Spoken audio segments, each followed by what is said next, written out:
नमस्कार, dB live में आप सभी का स्वागत है। मैं हूं अमित नेहरा। चूँकि आप सभी को पता है कि हरियाणा में गुड़गांव और मानेसर नगर निगम के चुनाव लगभग घोषित हो चुके हैं।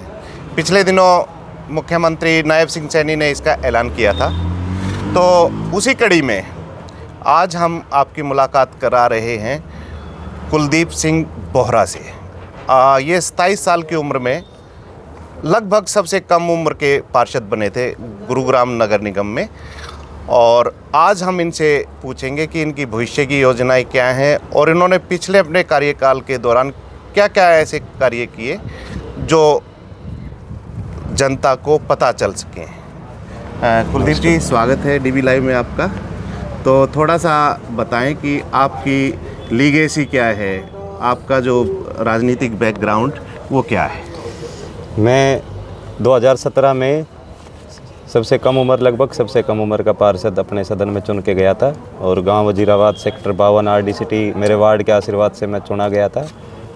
और राजनीति का मेन आने का कारण था मेरे फादर साहब, क्योंकि वो पिछले 30-35 साल से सक्रिय राजनीति कर रहे थे। गाँव के सरपंच भी रहे, सूबे सिंह बोहरा जी। तो उनकी वजह से मुझे राजनीति में आने का उनका वाकई बड़ा नाम है। हाँ, उन्होंने समाज सेवा में लगभग वो सुबह से शाम तक लोगों के बीच में रहते हैं और 30-35 साल से लगातार राजनीति में सक्रिय है। देवीलाल जी की विचारधारा से जुड़कर उन्होंने राजनीति की शुरुआत की। चौधरी हमारे राव साहब वीरेंद्र जी थे उस टाइम के पूर्व मुख्यमंत्री। बिल्कुल उनके देवीलाल जी और राव वीरेंद्र जी अनुयायी रहे। हाँ, उनके दिखाए हुए रास्ते पर वो चलकर लोगों की सेवा करते रहे और आज भी कर रहे हैं। तो मैं मेरे पिताजी के द्वारा जो रास्ता दिखाया गया लगातार उस पर सक्रिय हूँ। 2017 में चुनकर गया था, लगातार लोगों के काम कराए। अपने वार्ड के अंदर मैंने जितने भी कच्चे रास्ते थे सारे पक्के कराए। जिन जगह पर सबसे ज़्यादा सीवर की दिक्कतें थी वो लाइनें चेंज कराई। गांव के अंदर एक ही कम्युनिटी सेंटर हुआ करता था, दूसरा कम्युनिटी सेंटर बनवाया। आज गुरुग्राम के अंदर 2 ही कम्युनिटी सेंटर जो फुली AC है, एक सेक्टर 27 में और एक हमारे सेक्टर 52 के अंदर जो पूरा फुली AC है। इसके अलावा जो वो कम्युनिटी सेंटर है, तो जो ग्रामीण हैं, तो जो उनका यूज करते हैं, बुकिंग करते हैं, तो उसके चार्जेस किस तरह हैं? हमारे यहाँ शुल्क है? नहीं, मैं ये बताता हूँ। पहले हमारे गुरुग्राम के अंदर 15,000 रुपये की पर्ची कटती थी, जिसको सदन में मैंने ये मुद्दा लगाया था कि भाई कम्युनिटी सेंटर देखो जनता की ज़मीन पर बना हुआ और जनता के काम आता है। उस टाइम हमारे कमिश्नर हुआ करते थे विनय प्रताप सिंह, तो हमने कहा निःशुल्क कर दिया जाए इसको। लेकिन उन्हें 15,000 की पर्ची को फिर उन्होंने 11,000 रुपये की कर दी, और 11,000 में से भी 2,000 रुपये रिफंड मिलता है, तो 9,000 रुपये में कम्युनिटी सेंटर मिलता है। जो ये फुली एयर कंडीशनर है ये 21-22 रुपये की इसकी पर्ची कटती है। इसे हमने ये काम भी मैंने अपने उसमें सदन में मुद्दा लगा के कराया था। इसके अलावा गांव वजीराबाद के अंदर एक ही बूस्टर हुआ करता था, दूसरा बूस्टर बनवाया। बूस्टर पानी के लिए? हाँ, पानी के लिए, जो तो अंडरग्राउंड टैंक की समस्या यहाँ पे काफ़ी थी। नहीं, पहले बहुत ज़्यादा समस्या थी, बहुत गलियों में पानी नहीं जाता था। अब भी है, ट्यूबवेल लगे हुए हैं काफ़ी हमारे गाँव में। एक बूस्टर हमारा और पास है UGT टैंक, लेकिन उसके लिए नगर निगम के हमारे पास कोई जगह मिल नहीं रही। स्कूल के अंदर बनना था, लेकिन स्कूल के अंदर वो NOC नहीं आने के कारण अभी वो पेंडिंग है। तो एक बूस्टर और बन जाएगा तो तकरीबन हम फिर 8 या 10 ट्यूबवेल हमारे चलेंगे और सारा पानी फिर नहरी पानी हमारे गांव में हो जाएगा। अभी है 4-5 गलियाँ जहाँ पानी की समस्या है। इसके अलावा सेक्टर 52 हमें 2018 में हैंड ओवर हुआ था नगर निगम को। उसके अंदर सभी रास्ते मैंने पक्के करवाए, सभी पार्कों को पक्का कराया, 4 दीवारी कराई, सबके अंदर पेड़ पौधे लगवाए, बैठने की सुविधाएं के लिए बेंच लगवाए, कैनोपीज लगवाई। सीनियर सिटीजन्स के लिए जैसे बारिश वारिश के अंदर वहाँ बैठ जाए, सुबह सीनियर सिटीजन्स अपनी बातें करते हैं, शाम को वहाँ महिलाएं भजन कीर्तन करती है। इस तरीके के जो सेक्टर के लगभग हमने पार्कों के अंदर लाइटें लगवाई। जैसे रात के 7-8 बजे जो घूमते हैं तो वॉकिंग ट्रैक के साथ साथ हमने सारी लाइटें लगाने का काम किया। सेक्टर के अंदर हाई मास्क लाइटें लगवाने का काम किया। 1-2 ट्यूबवेल भी मैंने लगवाए, क्योंकि कई जगह पानी नहीं पहुंच रहा था, तो ट्यूबवेल का भी काम हमने सेक्टर 52 के अंदर कराया। इसके अलावा हमारे साथ एक प्राइवेट सोसाइटी लगती थी RD-City, तो 2019 में सबसे पहला जो सदन में मुद्दा लगा था प्राइवेट सोसाइटी का, वो मेरा ही लगा था RD-City को टेक ओवर कराने के लिए, जिसके लिए लगातार हमने राव साहब के समक्ष, यहाँ के MP हमारे राव इंद्रजीत के समक्ष यहाँ के एमएलए के समक्ष, यहाँ के जितने भी प्रशासनिक अधिकारी के समक्ष, जितने भी जहाँ मुझे मौका मिला मैंने उस आवाज़ को उठाने का काम किया। और आरडी सिटी को टेक ओवर उस टाइम के मुख्यमंत्री जी ने फिर घोषणा करके उसको टेक ओवर कराया मनोहर लाल जी ने। 10 करोड़ के काम आज उसके अंदर चल रहे हैं, रोड बन चुके हैं, स्ट्रीट लाइटें लग चुकी है और तकरीबन जो सुविधाएं मिलती है नगर निगम की तरफ से वो सारे काम वहाँ चल रहे हैं। आज वो लोग 25 साल पहले जिन्होंने इंतज़ार किया, मैंने एक ही वादा किया था आरडी सिटी के अंदर कि भाई आपके नगर निगम में करा के लाऊंगा। और अब उसके अंदर हमने जो दूसरा हमने मुद्दा उठाया आरडी सिटी का, जो मैं अपने पर्सनल लेवल पर कर रहा हूँ, एक तो वहाँ पे कम्युनिटी सेंटर नहीं है, मंदिर नहीं है, जो कि वो जो प्राइवेट बिल्डर ने जब उस सोसाइटी का लाइसेंस लिया था तो उनको नक्शे में मार्क है वो चीज़ें। तो डीसी साहब थे हमारे निशान जी, उनके समक्ष मैंने वो बातें रख दी थी। अब नए डीसी साहब से मैं मिला नहीं हूँ, उनसे मिलकर इसको आगे बढ़ाऊँगा। इस घटना से एक बात उभर के आती है, जो आपकी छवि है नगर निगम में, हालांकि पिछले 2 साल से नगर निगम के चुनाव पेंडिंग पड़े हैं और उससे पहले 2 साल जो थे वो कोरोना के भेंट चढ़ गए। आपकी जो छवि है पूरे गुरुग्राम में, वो एक योद्धा जिसको कहते हैं ना लड़ाकू, आपने जनहित के मुद्दे सिर्फ अपने अपने वार्ड के नहीं सभी वार्डों के आपने मुद्दे उठाए, तो उसके बारे में क्या कहना? आपने आपका वार्ड तो के लिए तो आप लड़े ही, बाकी वार्डों के लिए भी आप लड़े, उसके पीछे वजह क्या रही? नहीं, लड़ने की वजह यही रहा कि सीखा ही मैंने हरदम समाज की लड़ाई लड़ने का काम किया।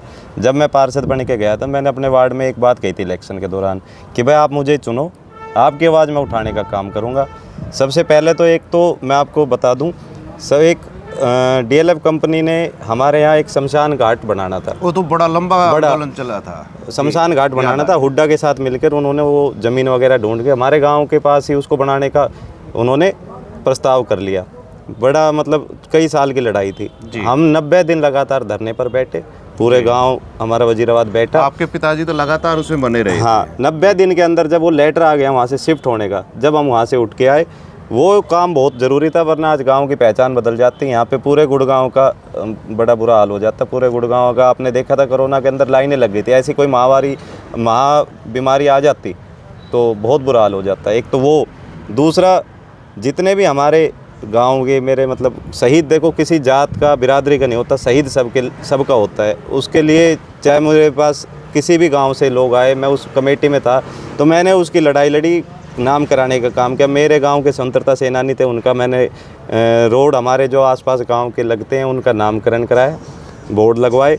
और मेरे गांव के जो शहीद थे राव रूपचंद जी और गोपीचंद जी, उनका भी हमने एक का हमने कराने का काम किया। दूसरा, स्कूल का नाम के लिए हमारे विधायक जी थे सिंगला जी, उन्होंने जो प्रस्ताव मांगा था सबसे पहले उस पर साइन करके मैंने कहा विधायक जी ज़रूरी काम है, स्कूल के नाम अगर शहीदों के नाम से हो जाए, वो भी हो चुके हैं। तो ये भी हमने ये काम किया कि शहीदों का सम्मान, जितने भी मैं पेंशन जो गांव के अंदर लेडीज़ हमारी जैसे विडो हो जाती है, चाहे बुढ़ापा पेंशन थी, जब तक वो फिजिकली बनती थी मैं खुद जाता था कागज़ लेके और पेंशन बनवाता था। अब तो ऑनलाइन हो गया है, तो ऑनलाइन जैसे 60 साल की उम्र हो जाती है तो ऑनलाइन भेज देते हैं। वो थोड़ी समस्या तो आ ही रही है, बूढ़ा आदमी खुद नहीं बनवा सकता, अब सरकार चाहेगी तो बनेगी उसके, अगर कागज़ पूरे हैं तो।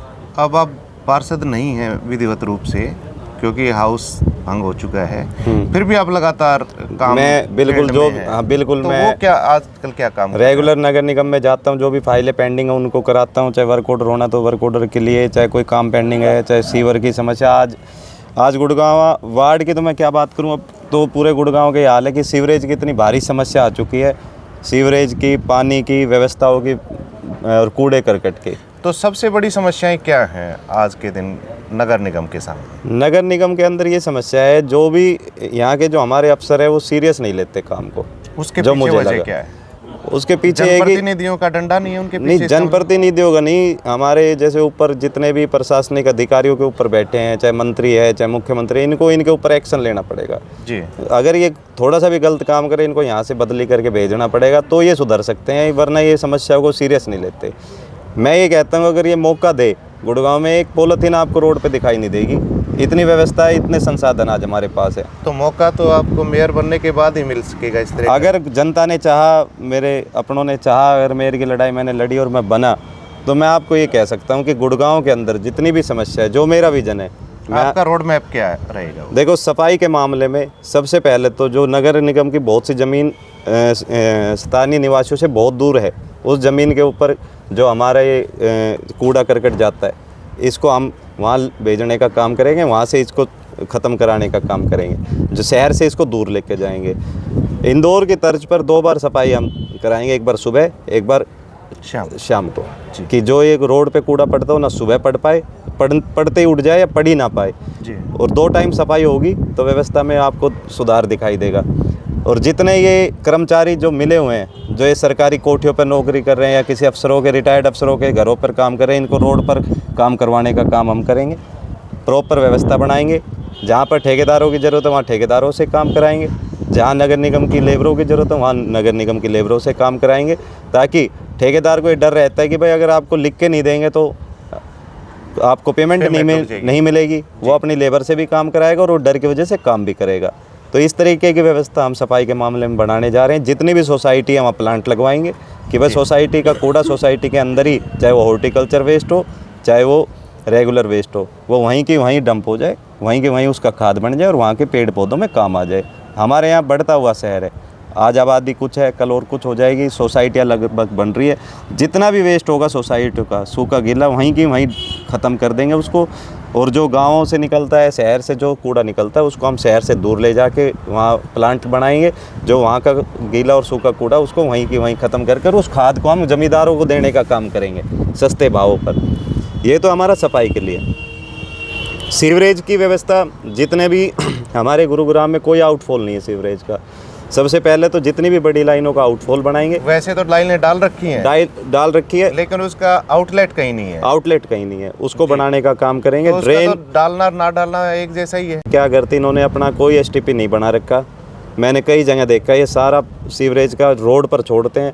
जो रोड का वो आता है ड्रेन के अंदर, व्यवस्था बिगाड़ रखी है। बड़ी बड़ी कंपनियों के मालिक है, तो इन्होंने तो इतना बुरा हाल कर रखा है कि आप पूछो मत। कि बड़े आदमी से तो कोई कुछ कहता नहीं। हम इन बड़े आदमियों को, इन कंपनियों को ही देखेंगे पहले कि कैसे रोड के ऊपर छोड़ते सीवरेज। और बिल्कुल इसको मिनी एसटीपीज हम लगाने का काम करेंगे।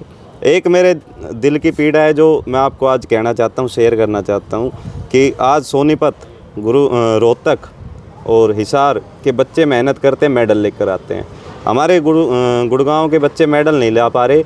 तो आपके एक प्रयास से यहाँ पे वजीराबाद में स्टेडियम शुरू हुआ था? नहीं, स्टेडियम भी बना है। मैंने एक प्रस्ताव भी रखा था राव इंद्रजीत के समक्ष, सभी प्रशासनिक अधिकारी बैठे थे। मैंने कहा हुड्डा की इतनी ज़मीनें पड़ी है, अगर 2-2, 3-3 वार्ड के अंदर इस ज़मीनों की एनओसी अगर वार्ड में मिल जाए, हम 1-1 एकड़, 2-2 एकड़ के स्टेडियम, व्यायामशाला, एक खेल स्टेडियम बच्चों के लिए बना सकते हैं, ताकि हमारे गुड़गांव के बच्चे भी देखो ला सके, मेडल ला सके। और मुख्यमंत्री के समक्ष कभी हम मुलाकात करेंगे तो उनके समक्ष भी रखेंगे कि हुड्डा की बहुत सी ज़मीनें वार्ड वाइज ऐसी पड़ी है जो उनके काम की नहीं है, उसको कम से कम पब्लिक यूटिलिटी में काम लिया जाए। स्पेशली ऐसे खेल स्टेडियम, 1-1 एकड़ के स्टेडियम, बहुत सी चीज़ें हो सकती है उसके अंदर, वो मैं बनवाने का काम करूँगा। पार्षद बनती 35 के 35, 36 के 36, मेयर बनने के बाद हर वार्ड के अंदर 1 या 1.5 एकड़ का खेल स्टेडियम हम बनाने का काम करेंगे। दूसरा, 15 से 20 बेड का छोटा हॉस्पिटल जो यूपीएससी पीएससी जहाँ बने हैं उनको अपग्रेड कराएंगे। और जहाँ पर जगह उपलब्ध होगी तो 20-20 बेड का हॉस्पिटल हम वहाँ बनाने का काम करेंगे, ताकि जो ये प्राइवेट लूटमारी हो रही है, आज अगर आपको बुखार चढ़ जाए तो 3 से 4 लाख रुपए में बुखार उतारते हैं सरकार, प्राइवेट वाले। सरकारी व्यवस्थाओं को इसमें हम 35 वार्ड है, 35 के 35 वार्ड में जब डॉक्टर बैठेंगे, छोटे बुखार खांसी जुकाम का तो इलाज वहीं हो जाएगा, तो बड़े हॉस्पिटल में जाना नहीं पड़ेगा जी। और शिक्षा के लिए भी मैं आपको बता दूं, मेरा रोड मैप, जितने भी सरकारी स्कूल है, इन स्कूल के अंदर हम इनको सरकार से नगर निगम को हैंडओवर कराएंगे, ताकि जो नगर निगम के अंदर पैसा है उस पैसे से हम इनके अंदर काम करवा सकें। आज एजुकेशन बोर्ड के पास जो बजट आता है उस हिसाब से एक स्कूल के अंदर 2 या 3 लाख रुपए भी पहुंचते हैं। आप 2-3 लाख के अंदर ही आप एक रूम बना सकते हो, रंग पेंट करा सकते हो। ज़्यादातर सरकारी स्कूलों में CSR फंड लगता है, हम नगर निगम का पैसा वहाँ लगाएंगे। स्कूलों को भी ऐसा बनाएंगे कि केजरीवाल हमारे इलाके के स्कूल देखने आएगा, ये मैं आपसे वादा करता हूँ। जब बात राजनीति की हो ही गई है तो आप किस विचारधारा से जुड़े हैं इस समय? देखो, मैं विचारधारा मेरी स्पष्ट सी है। ना मैं किसी के खिलाफ हूँ, मैं काम करने में इंटरेस्ट रखता हूँ, काम करने वाले के साथ हूँ और विचारधारा जो काम करेगा उसके साथ रहूँगा जी। मैं अपने पिताजी की विचारधारा से चल रहा हूँ, समाज के लिए हरदम अगर नहीं रहता हूँ, एक फ़ोन कॉल पर उपलब्ध रहता हूँ, चाहे वो मेरा गांव हो, चाहे मेरे आसपास के गांव हो, जहाँ पर भी मुझे मौका मिलता है ऐसे समाज सेवा के लिए मैं सबसे पहले जाता हूँ जी। तो युवा कुलदीप बोरा के सपने बहुत बड़े हैं और ये सपने साकार होंगे कैसे?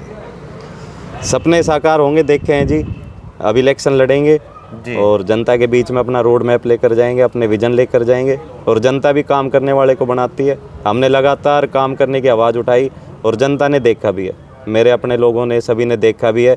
हमारे यहाँ सुभाष सुधार जी मिनिस्टर थे, वो आए थे, उन्होंने यहाँ जैसे दौरा किया तो उन्होंने कहा एक बार आप वहाँ हो, तो मैंने उनके समक्ष भी सारी बातें उठा के रखी, उन्होंने सुना भी। देखो मैं ये नहीं कहता कि आप अफसर को धमका सकते हो, नहीं धमकाना नहीं, आप उनसे काम कराओ, आप उनको तरीके बताओ ये काम ऐसे होगा, तो काम होगा, बिल्कुल करेंगे। देखो ज़बरदस्ती वहाँ दिखाई जाती है जहाँ कुछ हो, अफसरों ने काम करना है, वो नहीं आएगा उसका भाई आएगा, कोई दूसरा उसका भी भाई आएगा, हमें काम कराना है। काम की आपकी सोच होगी तो अफसर काम करेगा।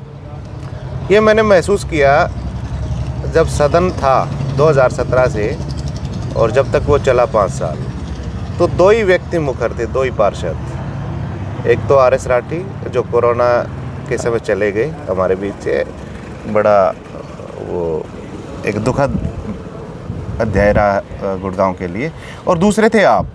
तो आप अकेले नहीं पड़ गए इस लड़ाई में? नहीं अकेला नहीं क्योंकि पड़ा। जो मुद्दे जो उठाते थे आप दोनों मिलके उठाते थे और इसका तो पूरा गुड़गांव जानता है इस बात। नहीं वो बहुत मेहनत करते थे, रिसर्च करके आते थे जी। और अच्छे व्यक्तित्व के धनी थे वो जी।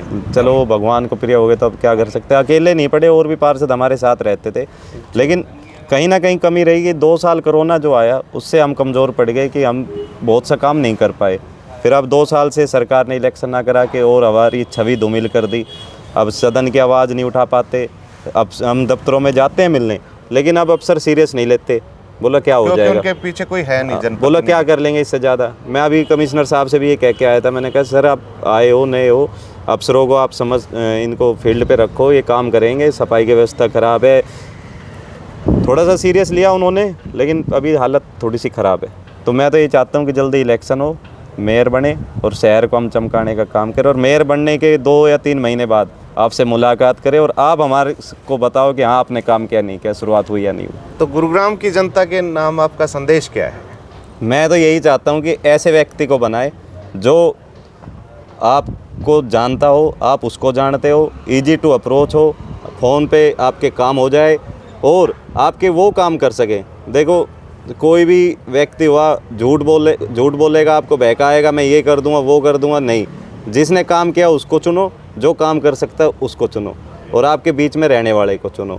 मैं तो यही कहना चाहता हूँ कि बार बार मौका नहीं मिलता। आज हमारा शहर बढ़ता हुआ शहर है, आज हालत ये है कि गुड़गांव में 190 करोड़ रुपए तक के फ्लैट बिक रहे हैं, तो आज बम्बई तक के हमारे यहाँ विदेशी लोग रह रहे हैं, बम्बई से हमारी तुलना हो रही, दुबई से हमारी तुलना हो रही है। ऐसे लोगों को बनाओ जो काम करे, ऐसे लोगों को ना बनाए जो एक बार बन गया तो फ़ोन भी ना उठाए और गायब रहे। यही मैसेज मैं देना चाहता हूँ। तो ये थे कुलदीप सिंह बोरा जो युवा पार्षद रह चुके हैं और इनके सपने बहुत बड़े हैं। और दूसरी बात ये है कि सबसे बड़ी बात इसमें ये है कि हवाई वायदे दावे नहीं हैं इनके, जो काम हो सकता है ग्राउंड पे ये उन्हीं की बात कर रहे हैं। तो हमारी शुभकामनाएं आपके साथ हैं, आप अपने मिशन में सफल हों। DB लाइव के लिए मैं अमित नेहरा।